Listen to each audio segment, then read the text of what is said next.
So how do you write a PA school personal statement in 10 minutes or less? Okay, that was a little bit of clickbait. 10 minutes is how long it's going to take me to explain this to you. About, I would say, 2 hours to maybe like 5 or 6 hours total within a few days is how long it should really realistically take you to write this thing.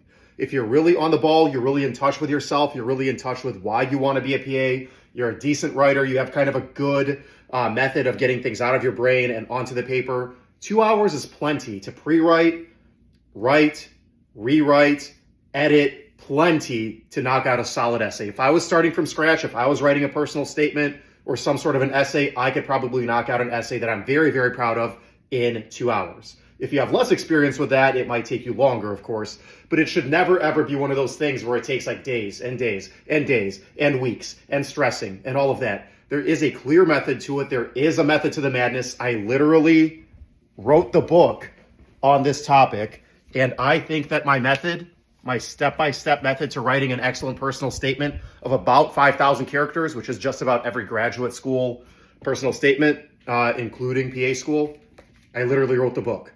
But in this pretty quick 10-ish minute video, while I put away my groceries, I'm going to explain to you basically a SparkNotes version of this book, a step-by-step method for writing your personal statement, not just something to get it out of the way and get it on paper, because as we know, if you've watched any of my videos, as we know, the personal statement is as important to your application as GPA, as letters of recommendation, as your experiences. Now, this might not be the same for every single school, and of course, there are other factors like minimums. Like if your GPA does not meet the minimum, then obviously you're just out, whether your personal statement's great or not, unless, of course, they let you explain things, but that's a whole different thing to discuss, which we're not going to discuss in this video.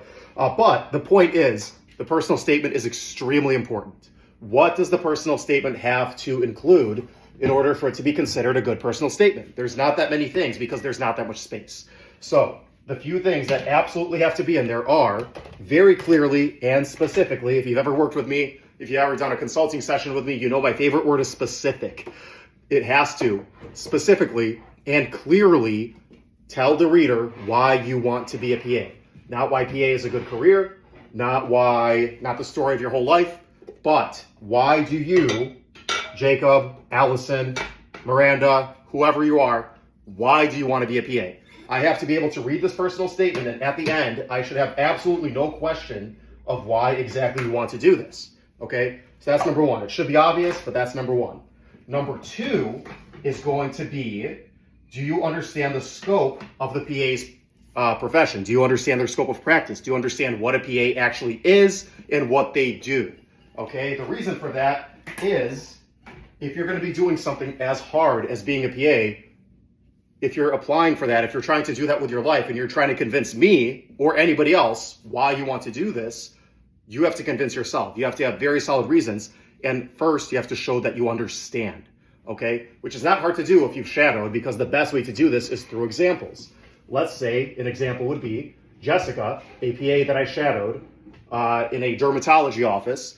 I really loved how she had her own docket of patients, how she was able to be very independent. However, when something was more complex, or she was able to ask a physician or a more experienced colleague or somebody in a different specialty, or that she had her own independent kind of practice within the practice, but she was also able to help in surgery and things that were beyond her scope of practice, and she was able to learn and see things that she could not otherwise do because she was helping the surgeon. That kind of a thing really gives examples of the PA scope of practice. If you demonstrate something like that and then say that you really like that, that is excellent. That's something you want to include in your personal statement. The thing that makes a PA school personal statement very different from a medical school personal statement is that PAs have to demonstrate that they understand that scope of practice that I discussed, and that's where they see themselves fitting in. That is perfect for them. The physician, people who want to go to medical school, they tend to kind of insinuate that they want mastery. They want to be the final decision maker. They want to have a holistic understanding of one specialty, and they love that. okay, because that's kind of the biggest difference between a PA and an MD. You get to be the specialist. You get to be the subject matter expert as a physician because you go through residency and you become that subject matter expert. If you go through an orthopedic residency and somebody has an orthopedic question, that's you. You're the specialist. You are the person that's committed your life to that specialty. Whereas as a PA, you can kind of do that, but that's not really what the career is designed to do.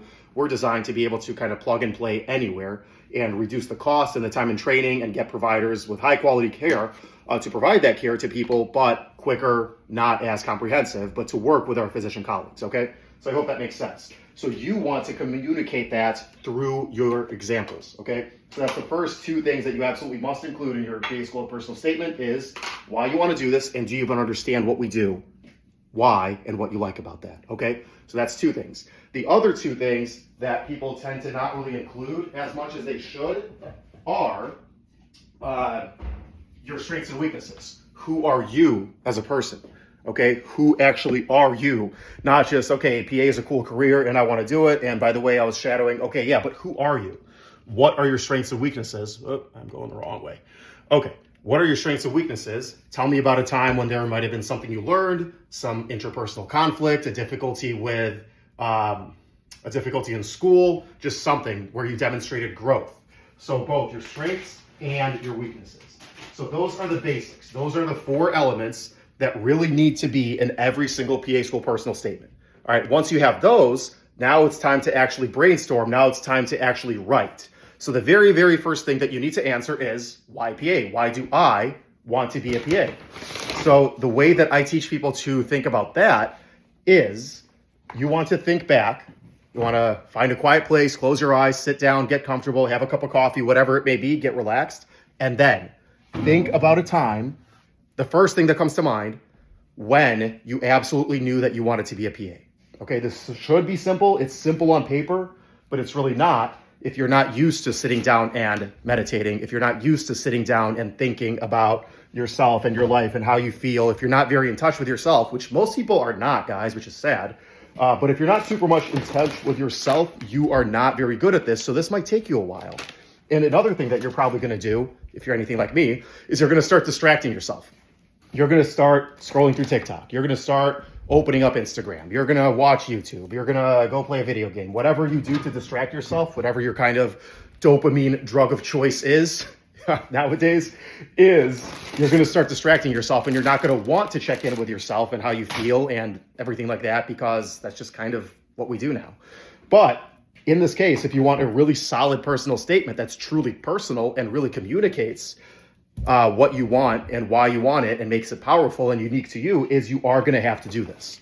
You are going to have to really check in with yourself and be like, why do I want to do this? And the first way, the best way to do this is to do exactly what I just told you. You have to sit in a quiet room, relax, and focus 100% of your mental effort on remembering when was that moment that I absolutely knew that I wanted to be a PA. For me personally, I've told this story a bunch, but for me personally, it was when I was shadowing a physician assistant, the very first person I shadowed. Her name was Lieutenant Commander Vicki English. She was a U.S. Navy or maybe U.S. Army physician assistant over at Tripler Army Hospital. This was like 10 years ago, or this was a while ago. And the first thing that I remember whenever I think back to this time in my life is it wasn't even anything that crazy. Like, this girl came into the ER and she was suffering, she was hurting, something was wrong. And Lieutenant Commander English just literally just kind of stopped questioning her, got off her stool, sat on the table next to the patient and just kind of put her arm around her and just comforted her. And it was just like a little 1-minute moment. And then the patient was able to go back to the interaction and talk about what's going on. And, you know, they made a plan. But it was just that kind of connection between two strangers that I thought was super powerful. And at least at that time in my life, that's kind of what I felt like I was missing as a human being. And, you know, I felt like this is a career I really want to do. This is what I really want to do with my life. I want to be a PA. You know, I want to do whatever it is Vicki just did. I want to do that. Okay. Another moment came when I was a scribe at the ER, and different ER. And this one lady was coming in for a COPD exacerbation, and she was kind of a mess. You know, diabetic, had an amputation or maybe even two, health-wise, just not in the best place. And she was having a COPD exacerbation, and she was like barely breathing. and they were like trying to get her stabilized. And she like, I was right next to the bed, the hospital bed, and she grabbed my hand. I was just a scribe, I had nothing that I could do for her, but she grabbed my hand and she was like, am I going to be okay? And I had no idea. And I was just like, I think so, ma'am. Let me ask the doctor. And, I just felt completely helpless there.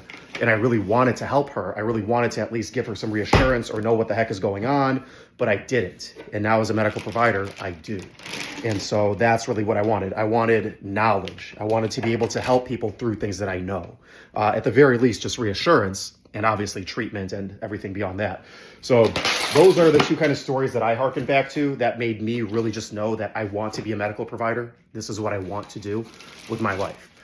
So what are yours, right? Could it be during your shadowing? Could it be just a family member getting really good care from a PA? Could it be when you personally like broke your leg and a PA really like gave you a lot of reassurance, or they put your shoulder back in? I don't know, whatever it may be. They reduce your shoulder and cause you to stop suffering. I don't know, whatever it may be for you. What was that very, very just emotionally relevant thing that happened when you just realized like, this is what I want to do? Okay, so that's the first thing. That's how you answer that first question. The second question is, there's really no way to go about it except for to shadow, to get experience, to work with PAs, to really just see them in action and know what it is we do and our scope of practice, essentially, like how we're able to practice. And, PAs in all different kinds of specialties and different kinds of environments, like we're different, right? So this can differ, but you just have to communicate that you've shadowed, you've worked with PAs, you've seen us in action, you know exactly what it is we do, or at least however many PAs that you have shadowed, what they do, and that scope of practice, that kind of career is exactly what you want, and that you would be good at it and why you would be good at it, right? So the best way to do that is from examples from your shadowing or your work, and maybe examples from your own life that demonstrate specifically why, that scope of practice, that kind of career, that place in the sort of medical hierarchy is right for you. Are you a team player? Would you rather work as a team and spread out that knowledge and experience and be able to work with multiple people as opposed to just kind of being an island and really working with yourself? Now, some physicians would be like, no, even physicians aren't islands. We consult with other physicians. Yes, that's true at the higher levels, but overall, a physician is much more independent than a PA. So, just demonstrating things like teamwork, demonstrating things like really liking to work in groups, that kind of a thing, that's really good for people who want to be a PA. Okay, so the scope of practice piece. And then the strengths and weaknesses, we kind of already discussed, honestly, because it's like examples from your own life that demonstrated why you want to be a PA, and maybe use those examples as saying like, hey, this was really, really tough and I grew from it. This is also a good point in your essay to discuss any poor grades if you happen to be a lower GPA kind of person. But even if you have like a 4.0 GPA, what I always tell people who are like quote unquote perfect, what I tell these people is that you actually do want to demonstrate some weakness and you do want to talk about your struggles, that it's not like you've just never struggled a day in your life and like 4.0 and whatever and you're perfect. Nobody believes that. You want to talk about what you learned, how hard it was to get that A in biochemistry, how like much sleep you missed, and how how initially you got like a C on your first exam and how traumatizing that was, and then what specifically you did. I got into Anki, I got into group studying, I started studying first thing in the morning, whatever specifically you did to improve, that's what you want to share. So whether your grades are perfect or not, you do want to kind of talk about what you learned, whether it was academically or interpersonally or both. Okay, so that's kind of strengths and weaknesses. So if you are able to do all those things that I just mentioned, you should have a very, very solid essay. And I think I gave you pretty specific examples and just kind of a head start on getting this thing done. Now, of course, if you have questions, if you want to go over your essay, even if you haven't even written the first word yet, book a service, a private meeting with me over on Personal Statement Pros, or my buddy Elijah, who does the same thing a little bit cheaper than I do. We specialize in this stuff, whether you have your essay written or not. If you don't at all, that's actually my favorite thing to do, because people have like the last person that I helped, for instance. The last person that I helped with their essay, she didn't have anything written, but she had all these ideas in her head. And literally for like 10 minutes, I just listened to her talk and typed all the main ideas. I basically made like a study guide or a summary of all the ideas she was telling me. And then we kind of went one by one, and we went with that rubric that I just gave you, and we picked out the ideas that we thought would fit, and then put them in order, and then gave examples, and boom, she had a blueprint to work from, and she was able to write an essay that she's truly proud of. Now, this particular person I'm talking about is still working on it, but I have a lot of faith that she's going to write an excellent essay. Of course, if you already wrote your essay, I'm happy to edit it for you. I'm happy to look at it, tell you how it could be better, that kind of a thing. So that's what we do. I've been doing this for 6 years now. I've seen hundreds, if not close to 1,000 essays, mock interviews, people like that. I really know what I'm doing with this kind of stuff. I literally, like I said, wrote the book on it. By the way, buy the book on Amazon. Step-by-step physician assistant school personal statement writing and other interview and other PA school application secrets. Don't even know the title of my book. But anyway, guys, hopefully that was helpful. Let me know in the comments what else you guys have questions about, and I'll see you later.